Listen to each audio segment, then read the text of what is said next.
আপনি নিশ্চয়ই একটা প্রবাদ শুনেছেন, তিনে ত্রুটি কাজ নষ্ট। কিন্তু প্রশ্ন হল, এই কথাটা কি সিনেমার ক্ষেত্রেও প্রযোজ্য? বিশেষ করে যখন রানী মুখার্জির মতো একজন অভিনেত্রী কামব্যাক করেন। মর্দানি 1 ও 2 এর পর এসেছে মর্দানি 3, আবারও নারী শক্তি, আবারও রক্ত গরম করা সাবজেক্ট। এক নারী সবার ওপর ভারী, ভুল নজর দিলে শাস্তি নিশ্চিত। কিন্তু সত্যিই কি এবার নতুন কিছু আছে, নাকি ইয়াশরাজ ফিল্মস আরেকটা ফ্র্যাঞ্চাইজি আবেগে ভেসে নষ্ট করল? ছবির সবচেয়ে শক্তিশালী দিক একটাই, একটা ডায়লগ। ভিলেন বলে, আমাদের মতো তো ১০০-২০০ জন, কিন্তু ইউনিফর্মে তোমরা ৮০,০০০, সবচেয়ে বড় মাফিয়া।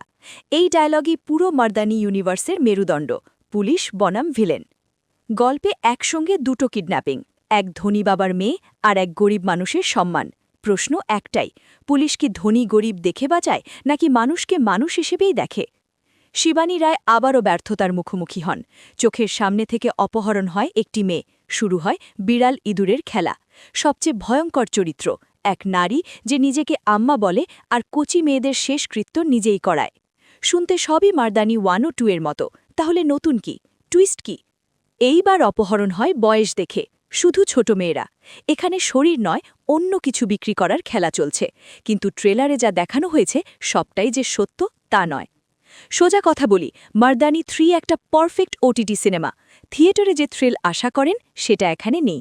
আজকাল ক্রাইম পাট্রোল বা সিআইডির একটা এপিসোডে যতটা টান থাকে ঠিক ততটাই। ছবি খারাপ নয়, কিন্তু আলাদা নয়। পুরনো গল্প, নতুন প্যাকেট। রানী মুখার্জির কামব্যাক পুরোপুরি ব্যবহার করা যায়নি। Climax predictable, emotion zero. Final verdict, 5-এর মধ্যে 2 স্টার। একটা রানী মুখার্জির জন্য, একটা নো ননসেন্স অ্যাপ্রোচের জন্য। মর্দানি ছিল বুদ্ধিদীপ্ত, মর্দানি 2 ছিল ভয়ঙ্কর, কিন্তু মর্দানি 3 শুধু গড়পড়তা।